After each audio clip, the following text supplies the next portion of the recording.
Waalaikumsalam warahmatullahi wabarakatuh. Alhamdulillahirabbil alamin wassalatu wassalamu ala asyrofil anbiya'i wal mursalin nabiyina Muhammadin wa alihi wa sahbihi ajma'in amma ba'd. Subhanaka la ilma lana illa ma 'allamtana innaka antal alimul hakim. Ikhwan dan akhwat fillah, alhamdulillah Allah pertemukan lagi kita semua dalam acara tarbiyah bersama Rumah Singgah Alaikum ini. Pertemuan kali ini adalah pertemuan yang ke-13. Pada pertemuan kali ini kita akan membahas tema tentang ilmu yang bermanfaat berdasarkan hadis Allahumma inni as'aluka ilman nafi'an wa rizqan thayyiban wa amalan mutaqabbalan. Ya Allah, aku memohon padamu ilmu yang bermanfaat, rizki yang thayyib, dan amalan yang diterima. Untuk penjelasan lebih jelasnya, mungkin bisa dijelaskan lebih jelas sama Panji ya. Mana Panji? Alhamdulillah allazi bi ni'matihi tatimmu shalihat. Asyhadu an la ilaha illallah wa asyhadu anna Muhammadan abduhu wa rasuluh. Allahumma shalli ala Muhammad wa ala ali Muhammad. Puji syukur kita panjatkan ya kepada Allah Subhanahu wa taala. Kita alhamdulillah malam ini masih bisa berjumpa kembali walaupun jarak memisahkan, tetapi kita masih bisa meluangkan waktu kita yang mungkin cuma 1 jam, tetapi mudah-mudahan waktu yang 1 jam ini digunakan untuk apa? Mencari ilmu, maksudnya menuntut ilmu, ngobrol ilmu. Mudah-mudahan ini menjadi waktu yang barokah gitu buat usia kita gitu, yang setiap hari terus berkurang gitu.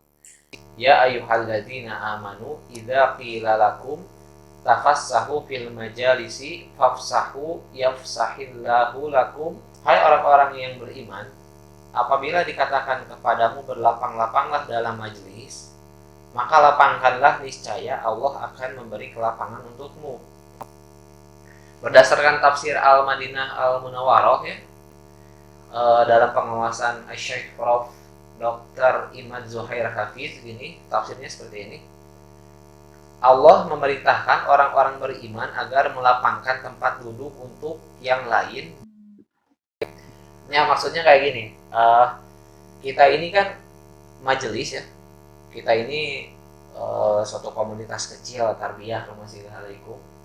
Allah dalam ayat ini memerintahkan kita untuk melapangkan tempat duduk bagi orang lain dalam menuntut ilmu. Jadi bagi teman-teman, saran saya silakan ajak teman-teman yang lain, karena kita di sini ya membuka tempat duduk seluas-luasnya untuk mengkaji ilmu bareng-bareng gitu. Karena Allah memerintahkan ya di ayat ini gitu. Itu maksudnya. Kita tarik persamaan dulu gitu ya. Sepakat enggak gitu kalau segala sesuatu itu ada ilmunya? Sepakat. Kita kerja ada ilmunya. Di training ada ilmunya. Terus sepakat ya teman-teman yang di video call ya, sepakat ya segala sesuatu ada ilmunya ya. Jadi nggak bisa kita mengerjakan sesuatu tanpa ilmu. Segala sesuatu ya harus ada ilmu, yaitu kita sudah pahami bersama. Ilmu itu memang harus di dalam bidang apapun, di dalam kegiatan apapun, ilmu itu nomor 1. Harus ada ilmunya. Cuman dalam pembahasan yang sekarang yang mau kita bahas itu gitu bukan soal sedikit banyaknya ilmu gitu, hafal atau tidaknya ilmu gitu ya. Bukan berapa banyak ilmu yang sudah kita tulis, bukan banyaknya ilmu yang sudah kita pelajari, namun yang akan kita bahas sekarang adalah, tolong ditekankan, ilmu yang bermanfaat. Ilmu yang bermanfaat itu artinya apa sih? Ilmu yang berfungsi ya. Ilmu yang bermanfaat, ilmu yang bisa dipakai. Terus ilmu yang tidak sia-sia, boleh lah kata lain dari ilmu yang bermanfaat itu apa? Jadi ilmu yang bermanfaat itu misalkan kita nih di kehidupan kita sehari-hari, si ilmunya itu yang bisa dipakai. Yang akan kita bahas di sini adalah ilmu yang bermanfaat. Karena sesuai di dalam doa hadis tadi gitu. Kita dianjurkan meminta kepada Allah ilmu yang bermanfaat. Kenapa gitu? Berarti artinya ada ilmu yang sia-sia gitu. Yang itu teh nggak akan menimbulkan keselamatan, tetapi malah kecelakaan gitu. Bahkan kalau kita baca literasi yang lain, banyak ilmu yang ujung-ujungnya itu ilmunya jadi fitnah, jadi sesat gitu. Banyak. Jadi ilmu yang paling penting itu ya ilmu yang bermanfaat itu tadi gitu. Kemudian ada 2 poin yang akan kita bahas ini teman-teman. Yang pertama ya, ini yang pertama. Kita di dunia ini mendapati begitu banyak sesuatu yang Allah berikan atau titipkan kepada kita, dan itu harus diilmui. Maka kalau sesuatu itu tidak diilmui, itu akan membuat kita celaka di dunia ini. Kemudian yang kedua, kita di dunia ini perlu melihat berbagai sisi dan hal tersebut perlu diilmui dengan betul. Kita bahas dulu yang pertama ya. Kan di dunia ini tuh Allah memfasilitasi ya. Allah memfasilitasi kita waktu, usia. Allah memfasilitasi kita organ tubuh yang ada fungsinya. Allah memfasilitasi kita harta, mungkin memfasilitasi kita rezeki apapun pokoknya. Rumah, motor, uang, semua pokoknya semua yang ada di kehidupan kita itu fasilitas yang Allah berikan. Nah, kalau fasilitas-fasilitas itu yang Allah berikan itu kepada kita nggak kita tahu ilmunya, itu akan mencelakai kita. Banyak mungkin contohnya, banyak banget. Misalkan kita kan sama Allah tuh dikasih organ kita tuh dikasih berbagai macam organ tubuh. Lalu misalkan lambung ya. Kalau misalkan kita tidak mempelajari ilmu kesehatan, seenaknya makan deh, wah yang penting puas gitu. Akhirnya kan punya penyakit lambung, mencelakai kita tuh. Jadi tidak, hidup ini itu tidak cukup dengan kesenangan kemauan kita aja. Gitu. Kalau misalkan kita melakukan sesuatu yang akhirnya itu gimana kita, ini kesenangan kita, akhirnya itu mencelakai kita. Makanya fasilitas atau amanah yang Allah berikan apapun itu harus diilmui, harus ada ilmunya, harus tahu ilmunya. Kalau nggak tahu ilmunya, celaka. Misal Allah memberikan rezeki kepada kita berupa uang 5 juta. Kan kalau untuk orang-orang yang tahu ilmunya, bagaimana mengelola harta itu dengan baik. Kalau misalkan orang yang berilmu, pasti dia akan menggunakan harta itu untuk hal yang penting, untuk hal yang tepat, bukan untuk hal yang tidak tepat. Karena gak tahu ilmunya, uang yang 5 juta itu, ya gimana kita? Hura-hura, akhirnya apa? Waktunya nanti butuh uang untuk makan, gak ada makan, dan dipakai jalan-jalan. Itu contoh kecil betapa pentingnya ilmu, betapa pentingnya fasilitas yang Allah berikan untuk diilmui. Jadi teman-teman, jangan sampai kita jadi orang yang banyak fasilitas di dunia ini, tetapi kita tidak tahu ilmunya, cara memanfaatkannya gitu. Itu ya. Satu poin aja dulu. Saya pengen ke teman-teman dulu, barangkali apa yang terbayang, apa yang terpikirkan dari poin yang pertama ini. Mungkin contoh aja kali ya, kayak yang terlintas tuh kayak misalkan kita nih difasilitasi satu benda, misalkan pisau deh gitu. Kalau diilmui misalkan untuk memotong sayuran misalkan gitu kan, ya kita bisa gitu. Maksudnya gimana ya? Ya kalau pisaunya tuh kita tuh tahu bahwa pisau tuh emang digunainnya buat itu gitu. bukan buat nyelakain orang mungkin atau nyelakain diri sendiri gitu. Karena kita udah tahu ilmunya, ya kita bisa menggunakan pisau itu dengan benar gitu, nggak merugiin kita dan merugiin orang. Mungkin itu kali ya Kak. Iya. So, Kak Sani, silahkan. Iya Kak, apa ya, mungkin dari tadi yang sudah disampaikan Kak Panji ya, kalau misalnya kita punya ilmunya gitu ya, segala fasilitas itu pasti bisa dikelola. Mungkin yang kepikiran di Sani tadi, apa ya, kalau misalnya kita dikasih fasilitas, terus kita tahu ilmunya, kita jadi bisa membedakan mana yang kebutuhan, mana yang keinginan. Kadang apa ya, sebagai manusia kan pasti keinginannya banyak ya. Jadi kalau misalkan ada fasilitas apa, ini dipakai buat apa gitu. Tapi kalau kita punya ilmunya, kita bisa mengendalikan keinginan itu. Misalnya fasilitasnya dipakai buat yang lebih kita butuhin gitu, atau buat infak atau apa. Karena kita sadar bahwa itu yang lebih penting. Jadi dengan adanya ilmu itu kita bisa membedakan mana yang prioritas atau kebutuhan, mana yang cuma sekedar keinginan gitu Kak. Iya. Nah mungkin itu Kak. Acaya dulu, kumaha? Kalau saya mah nu terbesit mungkin kalau untuk dari emosi itu ya lebih bisa mengontrol lah nafsunya gitu, nafsunya kan kayaknya kita, oh ini mah kayaknya bukan untuk untuk kesenangan, ini mah lebih baik ke yang lebih apa gitu, yang lebih bermanfaat gitu. Lebih bisa memilih dan memilah mengarahkannya ya, mengarahkan penempatannya. Jadi teman-teman ada poin baru dari Acah ya, emosi dan bisa mengontrol. Ya. Kalau perumpamaannya mah kayak gini, mungkin kalau saya tambahin ya,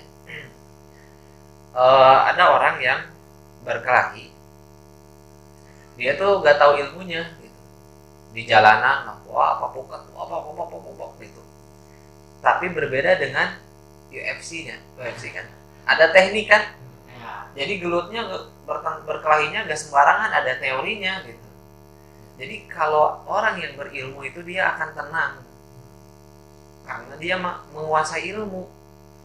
Lamun orang yang gak ada ilmu pakai emosi,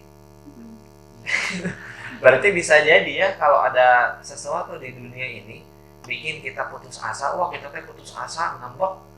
Ada keadaan yang itu teh bikin marah, bikin kecewa, berarti bisa jadi itu teh karena kurang ilmu ya. Karena kalau ada ilmunya mah akan tenang. Benar gak? Nah itu dari apa Mi, kumaha tambahannya? Tambahannya paling si ilmu itu nggak mencakup ke fasilitas yang mewah-mewah. Istilahnya tanah segini juga bisa jadi, istilahnya kalau kita ilmunya nggak ada, jadi segenggam tanah, kalau kita ilmunya dimanfaatin ke yang hal yang jelek ya, kita lempar aja ke orang kan, bisa jadi ya. Balik ke ya. Tapi kalau Kurang lebih kalau menurut Afahmi itu kan ilmu sekecil apapun yang penting kan manfaatnya ya. iya, Ibaratkan punya segenggam tanah gitu. Kalau misalkan orang-orang yang berilmu mah itu untuk melempar meledog-gogong gitu ya, melempar kucing lah gitu. Tapi kalau orang yang berilmu dalam pikirannya pasti terpikir, oh ini untuk menanam tanaman. Nah itu. Katanya dulu. Iya sob. Teh Ajiza, silakan dari Garut. Mau nanya Imo boleh ya? Boleh. Kan baca gitu di Google, katanya cina ilmu sebagai benteng subhat dan fitnah. Bisa dijelaskan itu maksudnya? Ya, ya. Dengan kita banyak menuntut ilmu itu kan, kita itu akan bisa membedakan. Kita tuh akan bisa membedakan syubhat itu kan tidak jelas ya, tidak jelas. Jadi dengan ilmu tuh akan memperjelas gitu.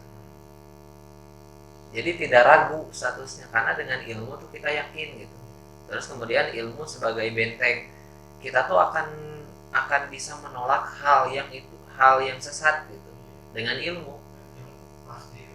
Karena orang yang berilmu tidak akan mudah dibodohi gitu. Nah, itu bahasa simpelnya mungkin gitu. Ya itu Teh Ajizah penjelasannya.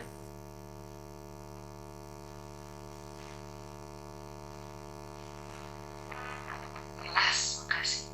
Ya, silakan yang lain.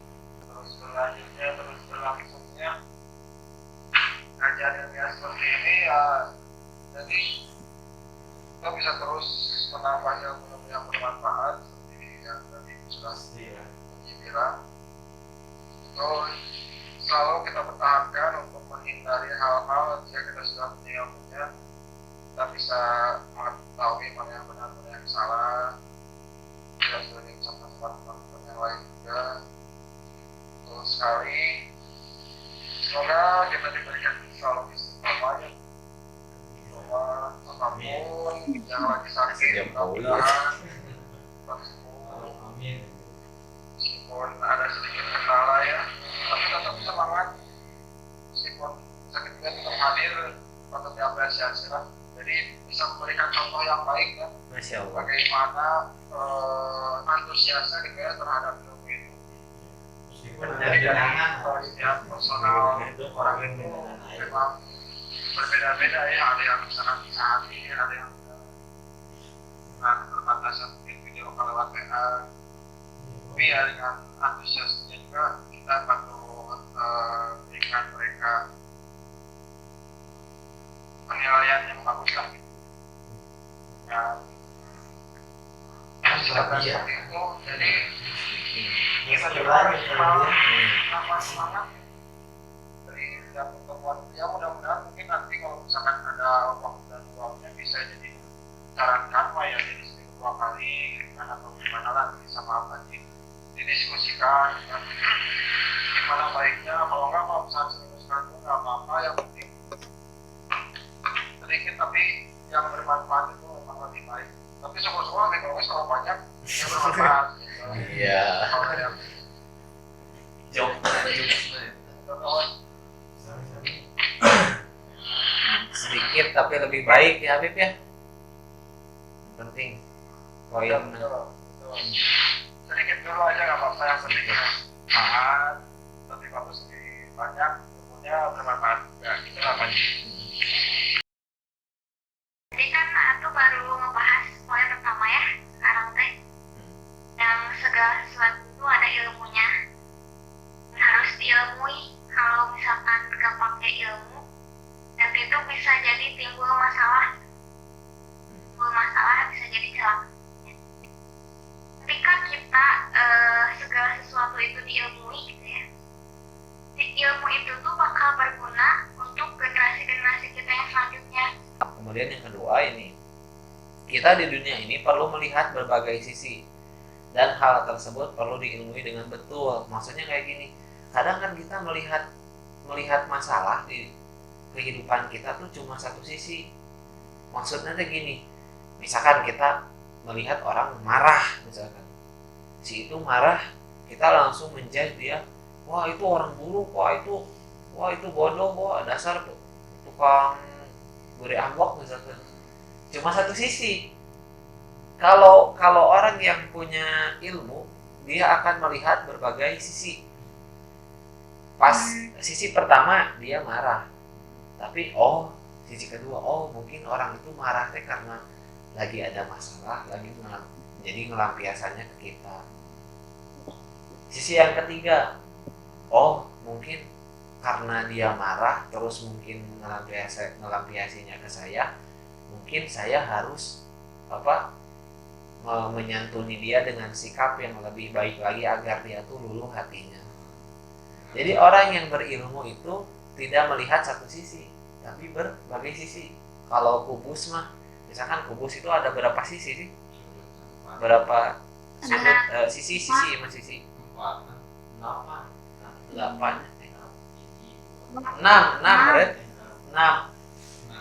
Sisi pertama warna putih, sisi kedua merah, sisi ketiga biru, sisi keempat hijau.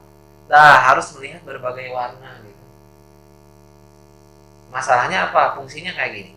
Kan Allah, kita di dunia tuh kadang ada di posisi di bawah, ya. Posisi nggak punya uang, kurang uang, mungkin kita pokoknya intinya di bawah. Nah, tapi kalau kita punya ilmu, maksudnya awal tuh, kalau kita gak ada ilmu, pasti kita akan suudzon sama Allah. Kalau orang gak ada ilmu pasti gitu, ujian deui iraha beresna. Padahal kalau dia punya ilmu, dia misalkan usianya 40 tahun, gitu kan. Coba hitung deh ujiannya, enggak setiap tahun, enggak. Paling dari 40 kalau dipersenin dari 100% cuma 40%, 60%. Nah, senang-senang. Coba deh itu ya kan, ada orang yang sakit, sakit wae itu nanti bilang cager padahal baru 1 minggu sakitnya. Coba deh bandingin kalau kamu usia misalkan 50 tahun, sakitnya itu cuma 2 tahun, ya 48 tahun senang. Nah, kadang-kala kita tuh di kehidupan kita tuh perlu melihat berbagai sisi. Nah, kalau orang yang punya ilmu pasti bisa menyikapi itu. Nah, pentingnya ilmu tuh di situ. Ketika kita ada posisi di bawah, ketika kita ada di posisi terjatuh, insya Allah kalau kita punya ilmunya kita bakal punya banyak sisi untuk dilihat, sehingga itu menjadi kesabaran dan ketabahan bagi kita semua. Itu sih intinya. Kita tutup dengan doa ya. Allahumma arinal haqqa haqqan warzuqna ittiba'ah wa arinal batila batilan warzuqna ijtinabah. Rabbana la tuzigh qulubana ba'da idh hadaitana wa hab lana min ladunka rahmah innaka antal wahhab. Rabbana atina fid dunya hasanah wa fil akhirati hasanah wa qina adzabannar. Aqulu qawli hadza wa astaghfirullah li wa lakum. Wassalamualaikum warahmatullahi wabarakatuh.